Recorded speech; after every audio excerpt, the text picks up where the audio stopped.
Programme में आपको खुशामदीद कहते हैं। मैं असदुल्ला खान हूँ। 40 दिन के बाद बिल आखिर अमेरिका और ईरान के दरमियान जो जारी जंग है वो पाकिस्तान की कोशिशों से रुक गई। पाकिस्तानी वज़ीर-ए-आज़म ने कल रात गए एक ट्वीट की जिसमें ईरान की क़यादत से और अमेरिका की क़यादत से ये दरख्वास्त की कि जंग को आर्जी तौर पर रोक दिया जाए कम से कम 2 हफ्ते के लिए। और इससे अमेरिका ने भी इत्तफाक किया, ईरान की क़यादत ने भी इत्तफाक किया और जंगबंदी हो गई। अगरचे ये 2 हफ्ते के लिए है, लेकिन बहरहाल इसमें बहुत उम्मीद है कि ये तवीलुल मुद्दती हो सकती है। अगर बातचीत का आगाज़ मुस्बत अंदाज में होता है, वो 10 निकात जो एक फ्रेमवर्क के तौर पर हमारे सामने आए हैं मुज़ाकरात के लिए, उन मुज़ाकरात पर अगर कामयाबी से बातचीत आगे बढ़ती है तो उम्मीद की जा सकती है कि ये जंगबंदी तवील अरसे के लिए या मुस्तकिल तौर पर हो सकती है। यही ईरान का बुनियादी मुतालबा भी है कि खित्ते में जारी जहां जहां पर कशीदगी है वहां वहां पर तमाम जगहों पर जंग को रोका जाए और मुस्तकिल तौर पर रोका जाए। ऐसा ना हो कि थोड़े अरसे के बाद ईरान पर दोबारा जारे कुव्वतें हमलावर हो जाएं। ये बहुत खुशाइन था। आज वज़ीर-ए-आज़म शहबाज शरीफ साहब ने काबीना के इजलास से खिताब किया और उन्होंने कहा कि काबीना को बताया कि पाकिस्तान की कोशिशों से अमेरिका और ईरान के दरमियान होने वाली कामयाब जंगबंदी हुई है और आइंदा जुमे को यौम तशक्कुर इस पर मनाया जाएगा और जुमे ही को पाकिस्तान में मुज़ाकरात भी होने जा रहे हैं, आला सतही मुज़ाकरात जिसमें मज़ीद एडवांसमेंट हो सकती है इस लिहाज से कि ये जो जंगबंदी है इसका दौरानिया बढ़ाया जाए।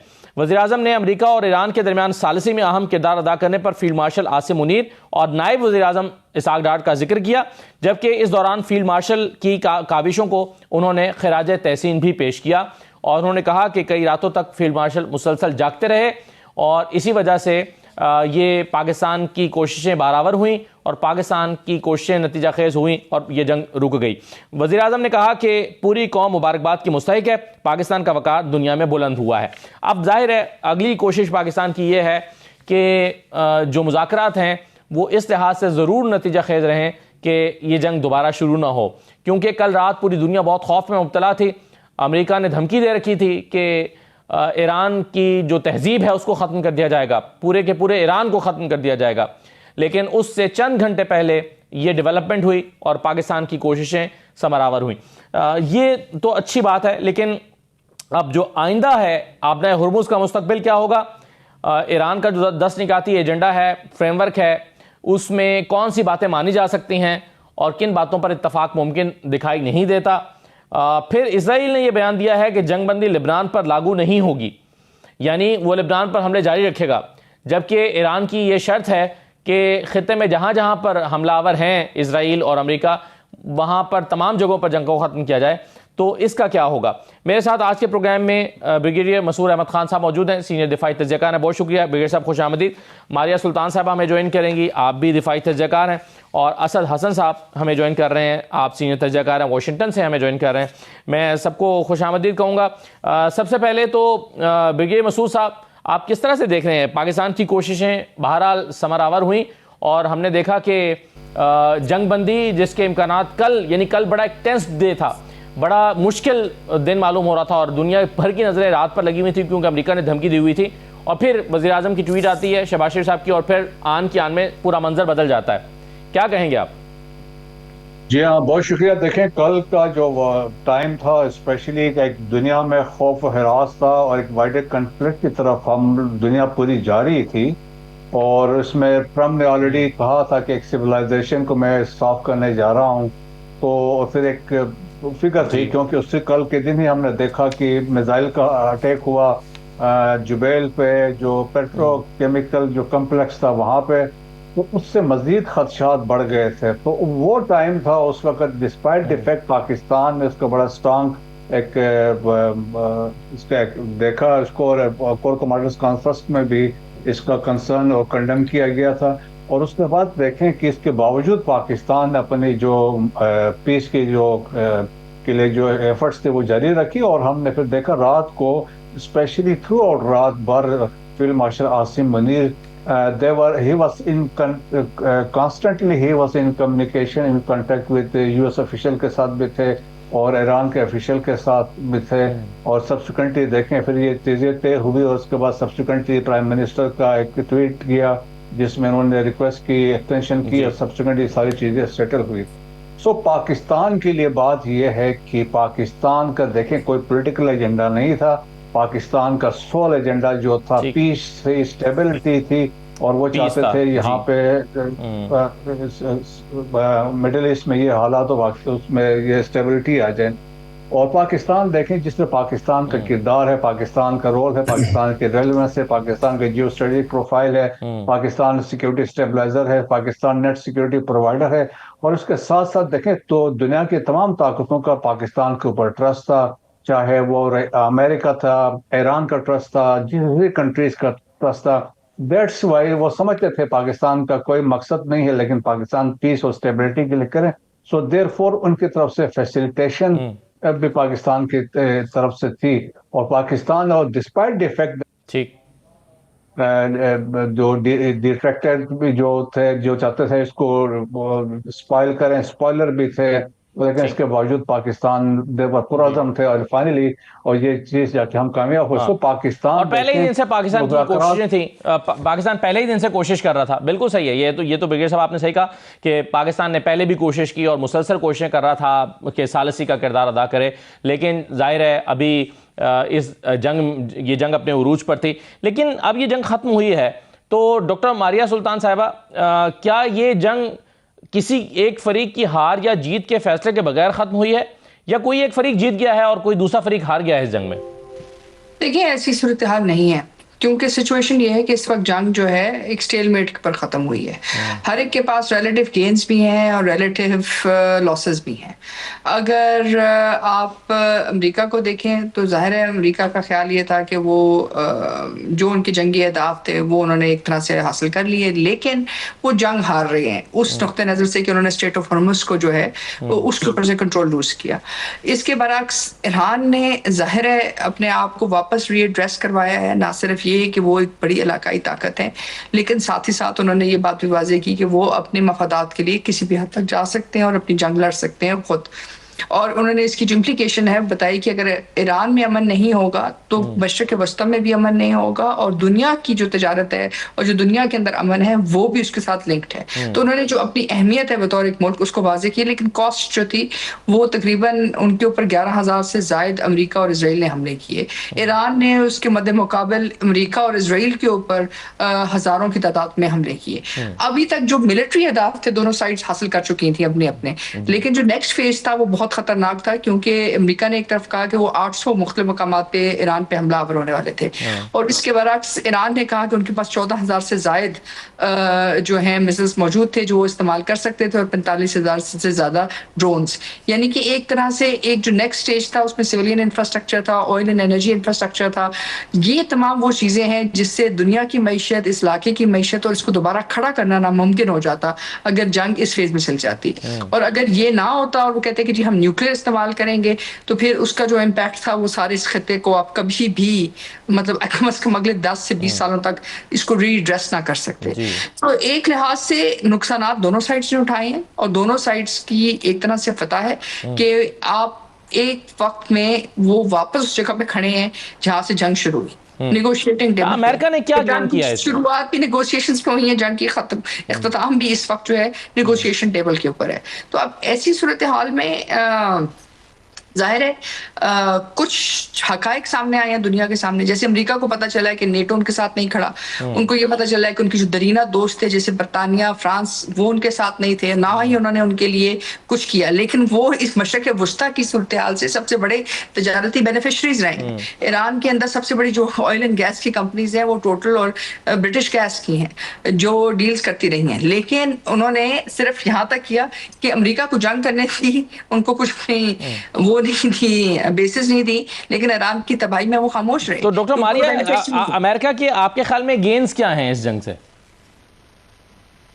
देखिए, उनकी जंग का सबसे बड़ा गेन ये है कि चाहे आप उसको जिस मर्जी नुक्ता नजर से देखें, उन्होंने स्ट्रेटेजिक मिलिट्री लॉसेस तो किए हैं, लेकिन उनका सबसे बड़ा गेन यही है कि ईरान के साथ वो एक यूनिवर्सल ट्रैक के अलावा JCPO के ट्रैक को निकाल के, यूरोप और नेटो के ट्रैक को निकाल के एक नए अलायंस के थ्रू बातचीत कर रहे हैं। मशरिक वुस्ता के अंदर जो इस वक्त स्ट्रेट ऑफ हॉर्मुज़ के अंदर अगर वो अपनी तजारती फ्रेमवर्क को एग्रीमेंट में ले आते हैं ईरान और मशरिक वुस्ता और नई सिचुएशन से, तो ये एक यूनिलैटरल डिसीजन होएगा अमेरिका का, जिसकी बेसिस के ऊपर वो ये कर रहे होंगे।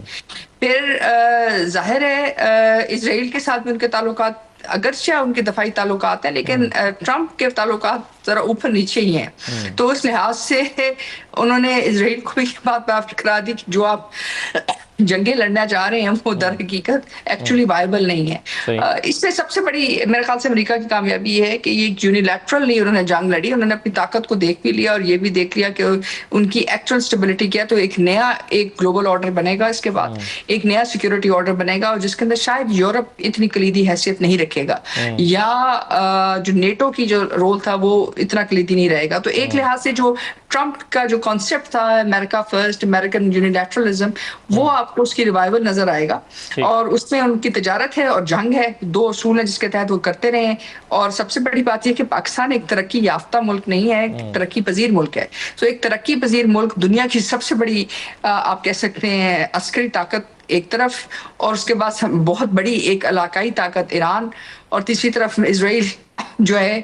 अगर आप समझें तो ये एक छोटी काविश नहीं है जो आप कर रहे हैं, और आपकी सपोर्ट इस वक्त सऊदी अरेबिया और ईरान, सऊदी अरेबिया और चाइना के साथ है। जी बिल्कुल ठीक है। चलें अब ये जो आगे मुज़ाकरात होने जा रहे हैं परसों, इस पर तो हम मजीद आगे जाके बात करते हैं। लेकिन ये इसमें असद हसन साहब, हम बज़ाहिर ये देख रहे हैं कि अमेरिका अपनी फौजी ताकत के बलबूते पर ना तो ईरान का रजीम चेंज कर सका, अपनी मर्जी की हुकूमत वहाँ पर बनवा सका, और ना ही स्ट्रेट को खुलवाया जा सका। तो आपके ख्याल में अमेरिका में क्या डोनाल्ड ट्रंप को एक फातह के तौर पर देखा जा रहा है?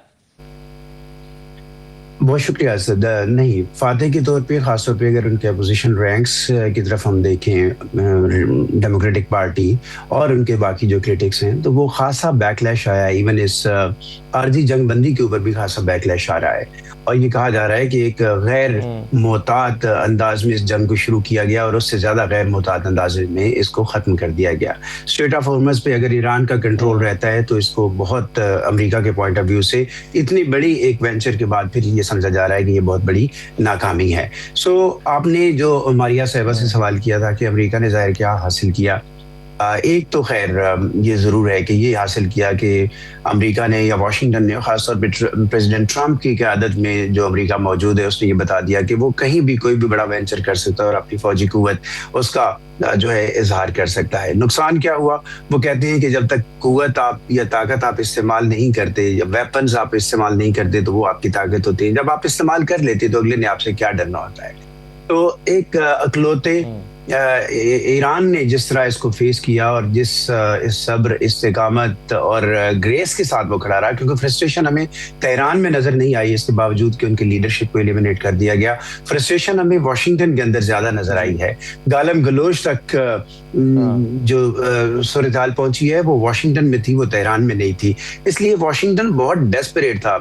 एक तो इकोनॉमिक लॉसेस ऑफ कोर्स बहुत ज्यादा हो रहे थे, दूसरा ये था कि यूरोप इसका बिल्कुल हिस्सा नहीं था, तीसरा ये था कि मिडिल ईस्ट के अंदर जो अमेरिका के इत्तेहादी थे उनको इतना स्क्वीज किया है ईरान ने और इतना प्रेशराइज किया है कि अब वाशिंगटन के अंदर ये फियर्स थे कि ये एक कोई नई अलाइनमेंट हो सकती है। और जैसे ईरान चाह रहा है, अब उसने अपने मुतालबात के अंदर ये भी रखा है, जो कि शायद इतना फौरी तौर पे ये मुमकिन नहीं है, या शायद कभी भी मुमकिन नहीं है कि मिडिल ईस्ट से अमेरिका अपने तमाम ठिकाने, तमाम अड्डे जो है वो खत्म कर दे। लेकिन ये एक सिचुएशन पैदा ऐसी हो रही थी जिसमें अमेरिका के जो खलीजी ममालिक के अलाइज हैं कि वो अपनी सिक्योरिटी के अंदर, सिक्योरिटी पैराडाइम में अपने लिए मुतबादिल ऑप्शंस देख रहे थे।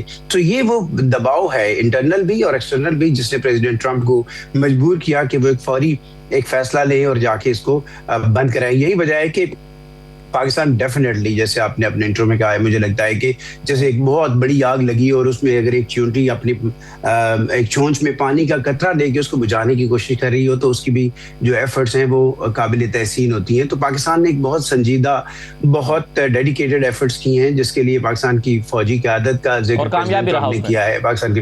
एग्जैक्टली, और कामयाब रहा। ये बड़ी सक्सेस है पाकिस्तान के एंड पे, और इसमें पाकिस्तान की अपनी सर्वाइवल भी इसके अंदर है, क्योंकि पाकिस्तान एक इकोनॉमिक प्रेशर्स हैं करंटली, और वो सारे प्रेशर्स जो हैं वो नीचे अवाम के ऊपर शिफ्ट हो चुके हैं। पाकिस्तान अफोर्ड ही नहीं कर सकता कि वो किसी तरह 4 दिन भी इस जंग का मुतहर्रिक हिस्सा बने, जो कि अल्टीमेटली आपको मालूम है कि मैं क्या कह रहा हूँ, कहाँ हमारी डिफेंस पैक्ट है, और उस नतीजे में पाकिस्तान को आगे चल के उसका हिस्सा बनना पड़ सकता था। अब जैसे अगर सिविलियन जो एसेट्स हैं ईरान के, अगर उनको हदफ बनाया जाता, और तो ईरान ने जवाब में सऊदी अरेबिया और मिडल ईस्ट के अंदर अपने अहदाफ उनका तयन कर रखा था, अगर वहां पे वो स्ट्राइक्स होती तो पाकिस्तान के लिए गैर जानिबदार रहना मुश्किल हो जाता। तो प्रेसिडेंट ट्रंप ने इसमें पाकिस्तान को भी एक्नॉलेज किया, और पाकिस्तान के साथ साथ चाइना, उसका भी एक बड़ा रोल है इस टेम्परेरी सीज फायर के अंदर। और तवक्को ये है कि आगे चल के जब इस्लामाबाद में डायलॉग होंगे तो नई शक्ल निकलेगी। जी बिल्कुल ठीक है। इस्लामाबाद डायलॉग पर आने से पहले एक चीज़ में ब्रिगेडियर मसूद साहब, फौजी नुक्ता नज़र से एक जाविया निगाह ये भी है कि अमेरिका और इजराइल इनकी तरफ से ये एक मिसकैलकुलेटेड मूव थी, और इस जंग में वो उतरे, इसकी तैयारी पूरी नहीं थी, उन्होंने एग्जिट प्लान किया हुआ नहीं था, इसमें उनकी वो ठीक तरीके से उन्होंने इस जंग को लड़ा नहीं, प्लानिंग मुकम्मल नहीं थी। और दूसरा ये कि उनका जो डिफेंस सिस्टम है वो एक्सपोज हुआ है, क्योंकि ईरान के जो मिसाइल हैं वो कई अक्सर जगहों पर ठीक निशाने पर जाकर लगे हैं और उसको इंटरसेप्ट नहीं किया जा सका। और ये भी अंदाजा हुआ इसराइल और अमेरिका को कि उनके जो इंटरसेप्टर्स हैं या तो वो तादाद में कम है मिसाइलों की निस्बत, या फिर वो बहुत महंगे हैं। तो आपके ख्याल में फौजी नुक्ता निगाह से ये अमेरिका और इसराइल की कमजोरियां थी जो सामने आई हैं? जी हाँ, बिल्कुल। देखिए, पहले तो अंडर एस्टिमेट किया, और ये अब सारे मानते हैं, तमाम थिंक टैंक्स मानते हैं। अब रिसेंटली न्यूयॉर्क टाइम्स में लियोन पनेटा और चक हेगल ने एक आर्टिकल लिखा, और उन्होंने इस पे कंटेस्ट किया।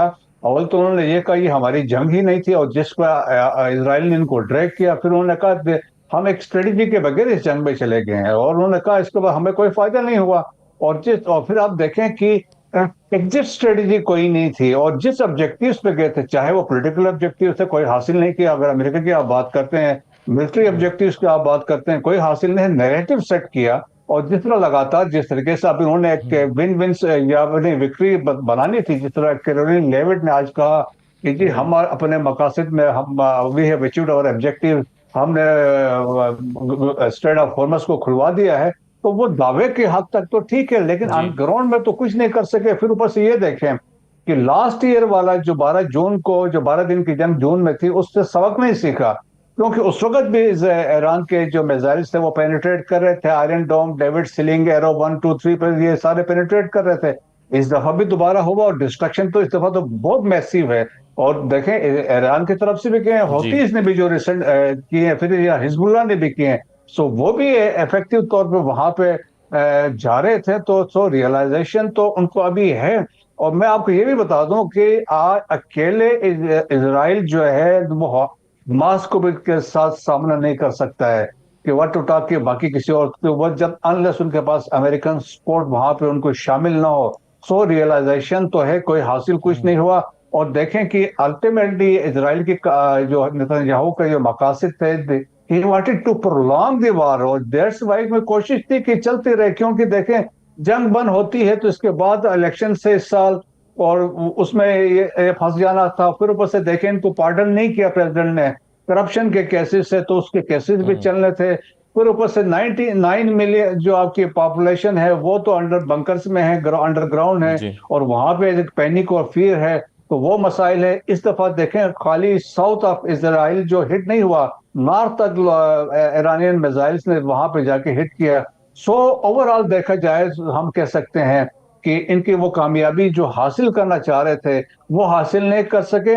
आल्दो देखिए इजराइल की अभी भी कोशिश है कि दे हैव ऑक्युपाइड कैप्चर्ड समझ 14% ऑफ लेबनान, और किसी जमाने में कंसेप्ट था लिटानी रिवर तक जाना है, लेकिन अब वो एडवांस करते जहरानी रिवर तक जा रहे हैं, that is 40 kilometre inside Lebanon.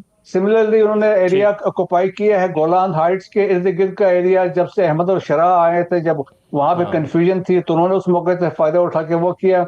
और फिर इसके बाद वो दे वांटेड कि ये जंग बड़े खास तौर पे जो गल्फ कंट्रीज इसमें शामिल हो जाएं, ताकि उस अपॉर्चुनिटी को वो सीज करके ग्रेटर इजराइल वाला कंसेप्ट था उसको भी वो चाहते थे, फिर मुसलमानों को कमजोर करना चाहते थे। सो मेरा ख्याल में ओवरऑल जो भी है, देखें कि इस जंग के अख्तिताम पे जो अभी एक जॉब हाफ डन जो पाकिस्तान के मरहून मिन्नत है। आज मैं देख रहा था कि दुनिया भर के मीडिया, टेलीग्राफ ने आज लिखा कि वो सारा क्रेडिट उन्होंने दिया है फिल्म आसिम मुनीर को कि पाकिस्तान को दिया। और ब्रिगेड साहब, अब पाकिस्तान से होप्स जो हैं वो दुनिया की और बढ़ भी गई हैं। यानी एक तो पाकिस्तान को क्रेडिट दिया जा रहा है कि पाकिस्तान ने बहुत ही आला किरदार अदा किया, और अब पाकिस्तान से तवक्कुआत भी बढ़ गई हैं, होप्स भी हैं इस्लामाबाद डायलॉग से। तो इस्लामाबाद टॉक्स जो हैं उससे क्या एक्सपेक्टेशंस हैं और क्या उससे बरामद हो सकता है, इस पर मैं एक डिस्कशन करना चाहूंगा, मगर एक छोटा सा ब्रेक ले लेते हैं, ब्रेक के बाद वापस आते हैं।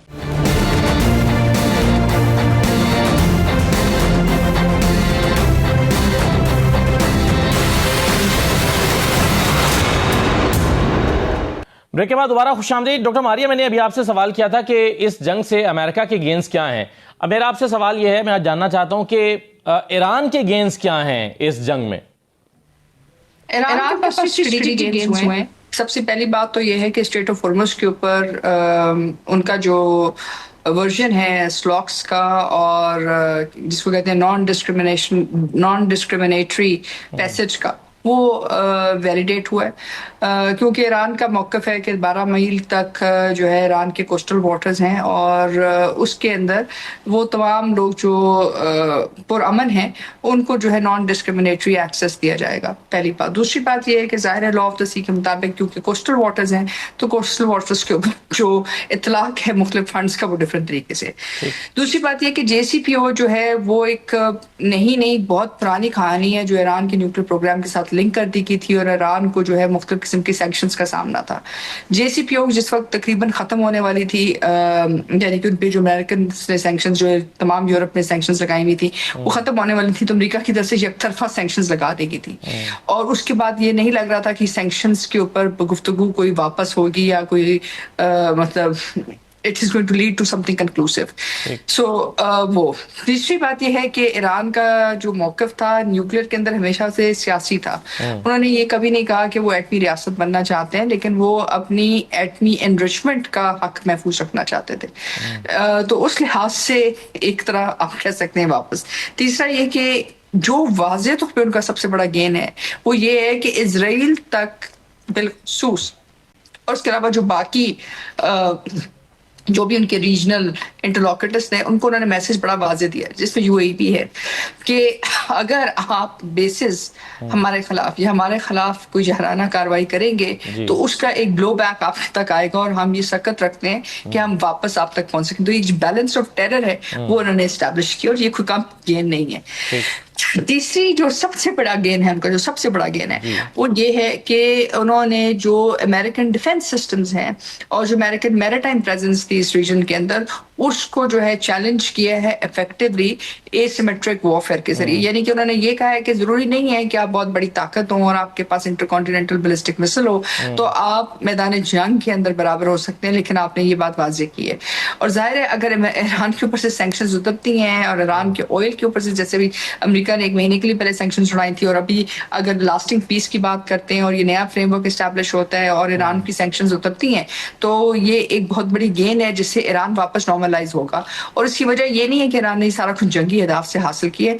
देखिए सबसे बड़ी जो है वो उनकी ट्रांजिशन है जंगी अहदाफ से सियासी अहदाफ तक, और सियासी से इक्तिसादी अहदाफ तक। क्योंकि अगर रिकंस्ट्रक्शन होगी इस रीजन के अंदर तो आपको सबसे पहले तो तेल को वापस उसकी कीमत पर लाना पड़ेगा, और उसको लाने के लिए जाहिर है दुनिया की ऑयल सप्लाई को इंक्रीज करना पड़ेगा। इस वक्त अमेरिका कह रहा है कि 173 बिलियन जो बैरल्स हैं वो ग्लोबल सप्लाई चेन में डालेंगे, लेकिन जो बाकी सप्लाई चेन जो मिडिल ईस्ट से जा रही थी, जाहिर है उसके अंदर अब ईरान को अपना शेयर डालना पड़ेगा अगर आपने सप्लाईज को रेगुलेट करना है। और अगर सप्लाईज को रेगुलेट करते हैं और ईरानियन ऑयल जो है सैंक्शन फ्री होता है, तो पहले अगर ईरानियन ऑयल अगर $480 पर बैरल बिक रहा था, तो अब वो इंटरनेशनल प्राइस के मुताबिक 880 पे बिकेगा। और अगर वो 880 पे बिकता है तो ईरान को जो डैमेजेस हुए हैं, मतलब ये इस जंग के अंदर नहीं, जो उससे पहले भी जो होते रहे हैं सैंक्शंस की वजह से, उनको रीबिल्ड कर सकेगा। ईरान की एविएशन इंडस्ट्री के ऊपर इतना बड़ा जो एक वो लगा रहा, सैंक्शंस लगी नहीं, अगर वो लिफ्ट होती हैं तो Iran and Tehran can become the next aviation hub. तो ये इम्पैक्ट है। फिर चाबहार और गवादर लिंक हो सकते हैं, जहां चाबहार एक सिस्टर पोर्ट बन सकती है गवादर पोर्ट की, यानी कि एक लिहाज से तजारत का एक नया मरकज बन सकता है ये खिता, अगर ईरान और इन तमाम इलाकों के दरमियान पीस एक बेस बनता है। जो ईरान ने बात की वो वाज़ेह है, वो यही है कि इस खिते के अंदर देरपा तजारत, देरपा अमन ईरान के बगैर नहीं मुमकिन। अगर ईरान पुरअमन नहीं है तो बाकी खिता भी जो है तरक्की की तरफ आगे नहीं जा सकता। और ये वो अगर आप मतलब बताने में कामयाब हो गए तो इससे बड़ी आपके पास क्या जो है। और उसमें जो हमारे पास फ्रेमवर्क सामने आया है, इस पर किस हद तक अमल दरामद मुमकिन है? असद हसन साहब जरा कहिएगा, क्योंकि ईरान चाह रहा है कि लेबनान और यमन में भी जंग का मुकम्मल खात्मा हो, यानी पूरा खत्ता जो है वो पुरअमन हो जाए। फिर उन्होंने कहा कि जंग का मुकम्मल खात्मा और मुस्तकिल खात्मा और बगैर किसी वक्त की हद के। फिर वो चाहते हैं कि ईरान को रीबिल्ड करने के लिए जो मुआवजा है उसकी अदायगी, आपने हुर्मुज को दोबारा खोलना, और उस पर वो चाहते हैं कि उनका अपना कंट्रोल रहे, और फिर जो है वो ईरान की जानिब से जोहरी हथियार हासिल ना करने की मुकम्मल यकीन दहानी, ये भी इस फ्रेमवर्क का हिस्सा सामने आ रहा है। कितने इम्कानात आपको नज़र दिखाई देते हैं कि जिसमें अमेरिका भी ये शराइत मान जाए, सैंक्शंस भी हट जाएँ और ईरान जो है वो उसका आपने हुर्मुज के ऊपर कंट्रोल भी रहे? देखिए असद, ये काफ़ी ज़ाहिर मुश्किल शराइत हैं, लेकिन एटलीस्ट टेबल पे आ जाना इटसेल्फ बड़ी सक्सेस है।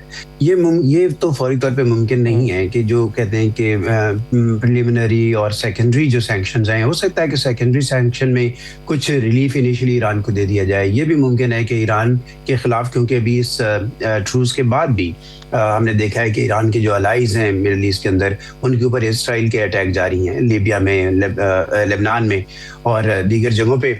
तो ये भी मुमकिन है कि वहाँ पे भी इसराइल को पाबंद किया जाए कि फिल वक्त वो अपनी जारहियत को रोक ले। लेकिन अबनाए हुर्मुज, उसने तो ये इस वक्त जंग से पहले तो ये इशू ही नहीं था, जंग के बाद ये इशू सामने आया जिसने ये साबित किया है कि वो ईरान की बहुत बड़ी ताकत है। तो मुझे लगता है कि अब ईरान के न्यूक्लियर प्रोग्राम के साथ साथ उसकी ये जो इकोनॉमिक वर्थ है और जो कुव्वत है, इसको अगर कर्ब ना भी किया गया तो एटलीस्ट इसको किसी डिसिप्लिन में लाया जाएगा। और किसी हद तक ईरान तो ये चाहता है कि वो मुकम्मल तौर पे उसके कंट्रोल में रहे।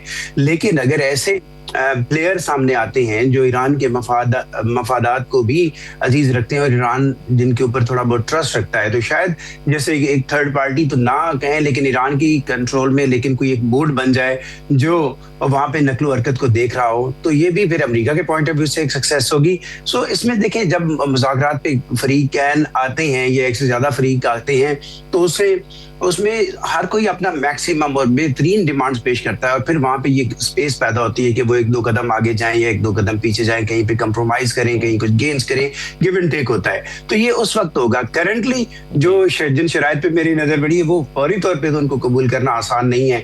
अब अगर हम 2016 के या उससे पहले के अमेरिका को देखें, वो तो इंगेज कर रहा था तेहरान को, वो तो ईरान को पैसे भी दे रहा था, $1.5 बिलियन समथिंग दिया प्रेसिडेंट बाराक ओबामा ने, और वो चाहते थे कि वो अपने प्रोग्राम के अगेंस्ट एश्योरिटी दिलवाए। लेकिन ईरान करंट जो एक वेव थी वॉर की, उसके बाद वो भी तो इस नतीजे पे पहुंचा होगा कि उसकी सर्वाइवल जो है वो न्यूक्लियर कैपेबिलिटी के अंदर है। और ये जो जंग रुकी है, डॉक्टर मारिया और ब्रिगेडियर साहब इसको बेहतर एनालाइज कर सकते हैं। मुझे इसमें कोई हैरत नहीं होगी कि अगर अमेरिकन इंटेलिजेंस के पास या इवन इसराइल की इंटेलिजेंस के पास ये इंफॉर्मेशन हो कि अगर आपने उनको न्यूक्लियर किसी हद तक उनके खिलाफ इस्तेमाल किया या उनको बम्बार्डमेंट के जरिए मुकम्मल तबाह कर दिया, तो जवाब में ऐसी रिटेलिएशन आ सकती है जिसके अंदर कोई न्यूक्लियर एलिमेंट हो।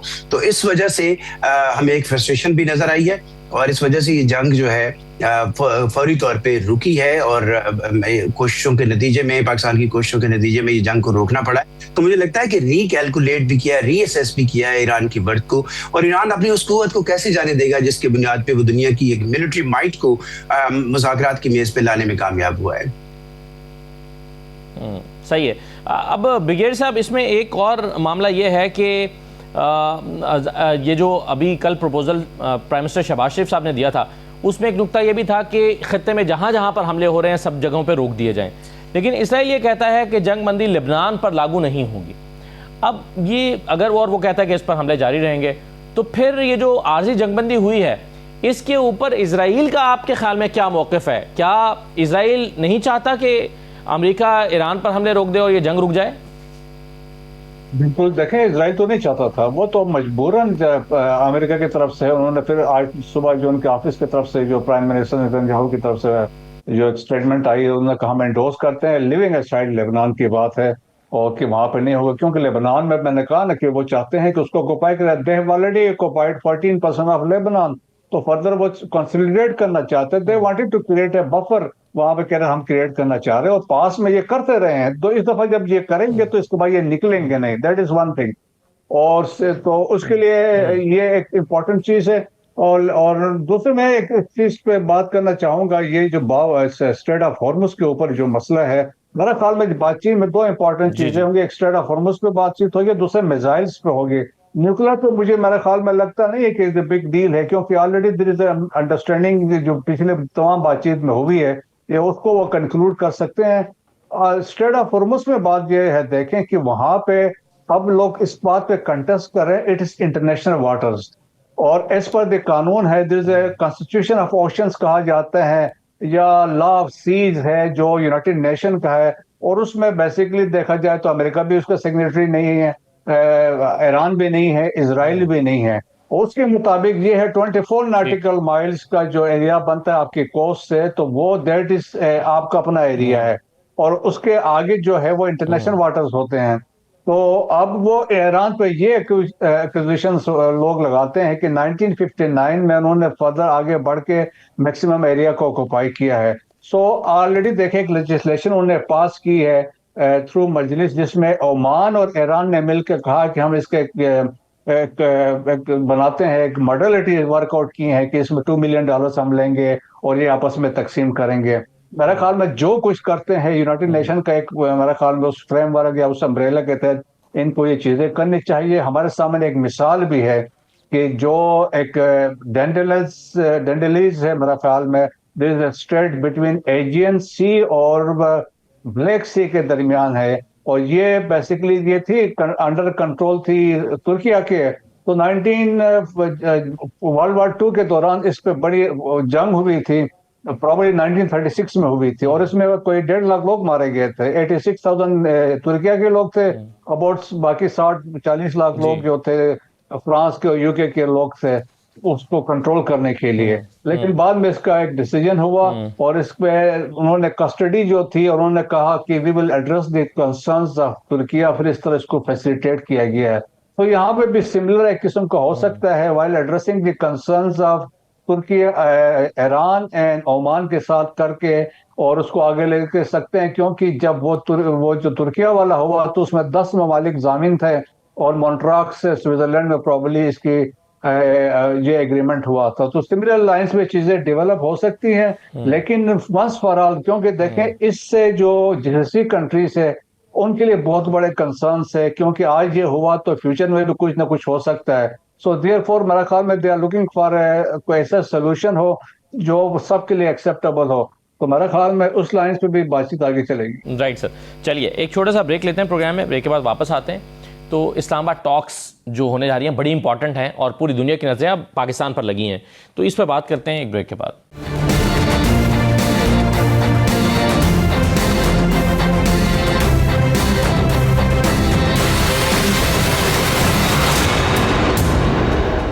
ब्रेक के बाद दोबारा खुशामदीद। डॉक्टर मारिया सुल्तान साहिबा, अभी ब्रेक पर जाने से पहले हम एक चीज़ पर डिस्कस कर रहे थे, मैं चाहूँगा पहले आप उस पर कमेंट कर दीजिए और फिर हम इस्लामाबाद टॉक्स पे आ जाएं। आपसे सवाल यह है कि एक तो जो ईरान की शराइत हैं जिससे वो चाहता है कि मुआवजे की अदायगी हो, वो रीबिल्ड कर सके, फिर वो चाहता है कि उसका स्ट्रेट ऑफ हॉर्मुज पे कंट्रोल रहे, वो चाहता है कि मुस्तकिल तौर पर जंगबंदी हो, दोबारा उस पर हमला ना किया जाए, और ख़ास तौर पर स्ट्रेट ऑफ हॉर्मुज। आपके ख्याल में स्ट्रेट ऑफ हॉर्मुज का फ्यूचर क्या है, और ईरान की ये शराइत क्या अमेरिका मान सकता है? देखिए जी, स्ट्रेट ऑफ हॉर्मुज का जो मुस्तकबिल है वो हमेशा के लिए तब्दील हो गया है। अगर किसी के सोच और गुमान में ये है कि स्ट्रेट ऑफ हॉर्मुज़ वापस उन उसूलों पर चला जाएगा जो जंग से पहले थे, तो ये नामुमकिन है। दूसरी बात यह है कि जाहिर है इस वक्त दो चीज़ों पे बहस चल रही है। एक कस्टमरी इंटरनेशनल लॉ, जिसके टेक्स्ट लॉक्स के मुताबिक ये है कि जी आप बैन अक़वामी समुद्री राहदारी को उसी तरह इस्तेमाल करने का हक रखेंगे, नॉन डिस्क्रिमिनेटिव बेसिस पे, जो लोग भी इसको एक गुजरगाह के तौर पर इस्तेमाल करना चाहते हैं। ईरान का मौक़िफ़ ये है कि एक जगह पे ये स्ट्रेट्स 12 नॉटिकल माइल्स के अंदर आती है, इन दो जगह के ऊपर, जो ईरान के कोस्टल वाटर्स के बराबर है, और इसके ऊपर ईरान की जो कोस्टल वाटर्स या ईरान की टेरिटोरियल सॉवरेनिटी है वो लागू होती है, और उस नुक्ते नज़र से ईरान जो है पैसे मांग सकता है। तो जो सूरत हाल है वो ये है कि ईरान ने बहुत इंटेलिजेंटली स्ट्रेट ऑफ हॉर्मुज़ के अंदर उन्होंने एम्बार्गो लगाई है, यानी कि उन्होंने क्लोज नहीं किया। यानी कि इसमें जो ममालिक उनका, उन्होंने कहा जैसे पाकिस्तान, चीन, रूस या कुछ और न्यूट्रल पार्टीज जो उनका ख्याल था कि वो जंग के अंदर हिस्सेदार नहीं है, उनको जाने दिया। लेकिन जो बाकी ममालिक की जो शिप्स थी उनको उन्होंने कहा कि ये क्योंकि जानिबदार हैं और जंग के अंदर, अमन के अंदर एक चैलेंज है, तो इसलिए इनको हम नहीं जाने दे रहे। तो एक लिहाज से आर्टिकल 38 और जो स्लॉक्स का जो लॉ है उसको उन्होंने इस्तेमाल किया है। और इस वक्त ये कहना कि मुस्तकबिल में ईरान के बगैर स्ट्रेट ऑफ हॉर्मुज़ खुल सकती है, ये नामुमकिन है। कंट्रोल किसका रहेगा हॉर्मुज़ के ऊपर? मेरे ख्याल से मुश्तरका कंट्रोल होगा, जिसके अंदर ईरान भी होगा, अमेरिका भी कुछ हद तक वहाँ कोशिश करेगा। मशरक़, देखिए लॉ ऑफ द सी के मुताबिक तो सिर्फ उन ममालिक का हिस्सा बनेगा जिसमें ओमान आता है और ईरान आता है। बाकी जो मशरक़ वस्ता के ममालिक जैसे पाकिस्तान हो गया, यानी कि जो स्ट्रेट ऑफ हॉर्मुज़ की दूसरी तरफ है, वो भी इसमें कोई रियल रोल प्ले कर सकते हैं।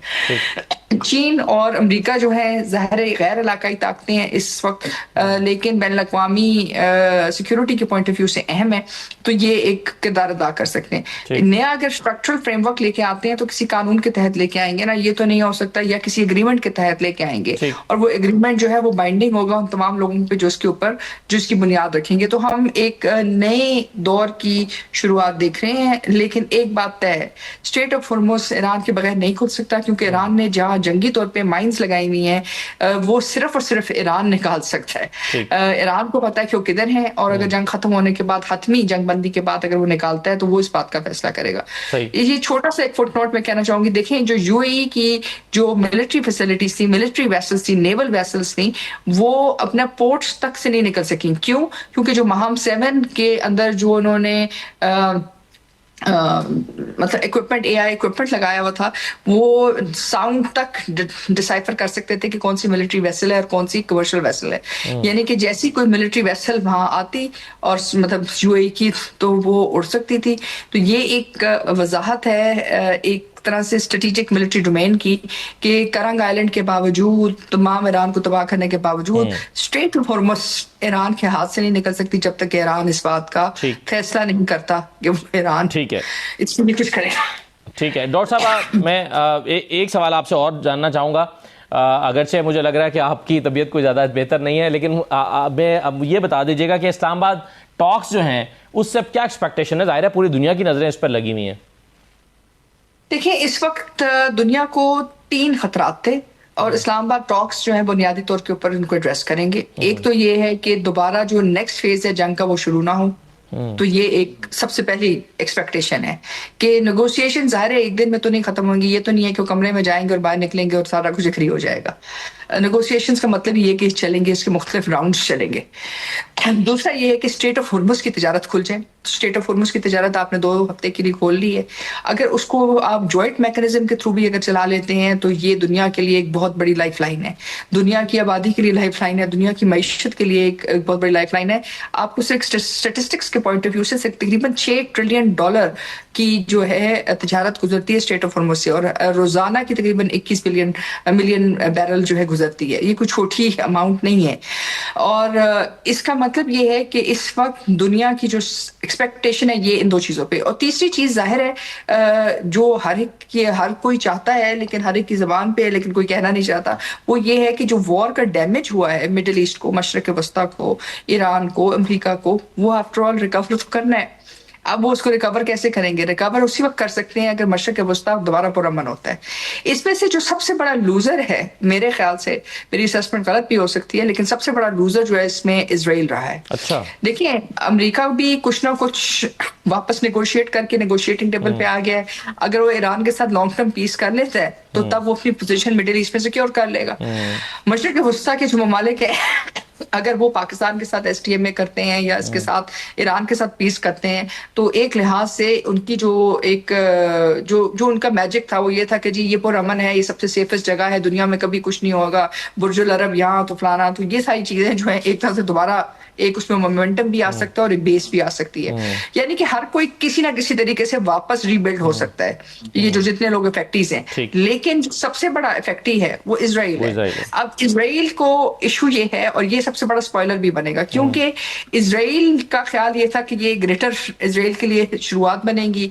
सऊदी अरेबिया, पाकिस्तान, ईरान आपस में लड़ेंगे, बाकी मशरक वस्ता के ममालिक भी लड़ेंगे, अमेरिका और इजराइल जो है आगे जंगी अहदाफ हासिल करेंगे और एक तरह से दोनों साइडें एक दूसरे को तबाह कर देंगे। और उसके बाद इजराइल जो है वाहिद इकोनॉमिक कंट्री होगी जो आयरन डोम के जरिए महफूज रहेगी। आयरन डोम भी नीचे गिर गया, इजराइल को पहली दफा अपना इलाका देना पड़ा। इजराइल के अंदर इजराइल के जो शहर हैं वो पहली दफा लाइफलेस हैं। इस वक्त उनकी जो सैलिनेशन प्लांट्स हैं वो कंटेमिनेटेड हैं। 70 मिलियन जो लोग हैं इजराइल के अंदर वो जो पानी पी रहे हैं वो गैर महफूज है, क्योंकि उनके अपने जो ट्रीटमेंट प्लांट्स हैं उनके केमिकल्स उसके अंदर मिक्स हो गए।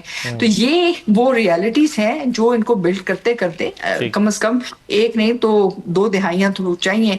लेकिन इसके पैसे कौन देगा? मेरे नहीं ख्याल से कि अमेरिका देगा। जो अमेरिका इजराइल डिफेंस अलायंस है वो शायद रिव्यू हो, उसकी नई अलायंसेस निकले। सही। सो आपने कहा सबसे बड़ा लूजर भी इजराइल है और सबसे बड़ा स्पॉइलर भी वही हो सकता है आने वाले दिनों में। असद हसन साहब, क्या वॉशिंगटन तेहरान के साथ मामला तय करने के लिए इस्लामाबाद पर डिपेंड कर रहा है, ये कहना सही होगा?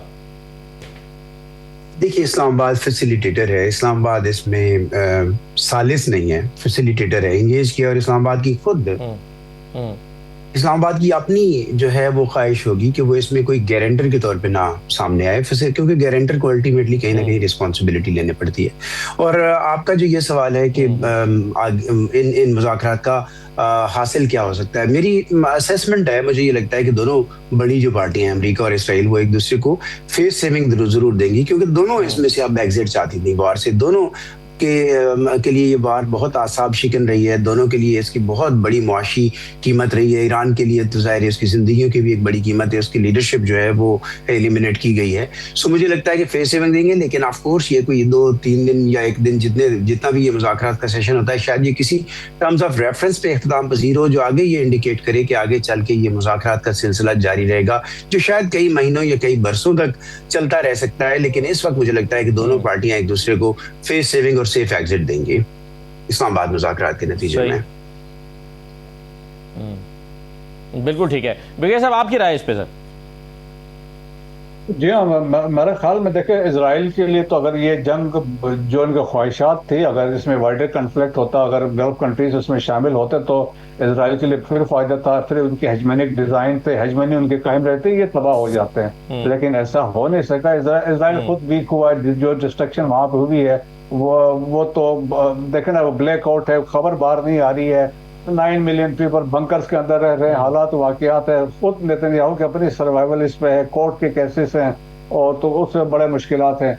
तो अमेरिका के लिए तो देखें सेफ एग्जिट दोनों ढूंढ रहे थे। अमेरिका इसलिए भी ढूंढ रहा था कि president Trump wanted to clinch एक डील चाह रहा था, क्योंकि वो जो उनकी स्टैंडिंग थी, ग्लोबल स्टैंडिंग थी, वो मिलिटरीली थी या पोलिटिकल थी, डिप्लोमेटिकली थी, इकोनॉमिकली थी, उसमें खुल गया था। और अमेरिका के अंदर से जो प्रेशर बिल्ड हुआ है, और जिसके इसके मुज़मरात हम देखेंगे आफ्टर द कंक्लूजन को एग्रीमेंट जब होता है कि ट्रम्प के लिए बहुत मुश्किलात होंगी।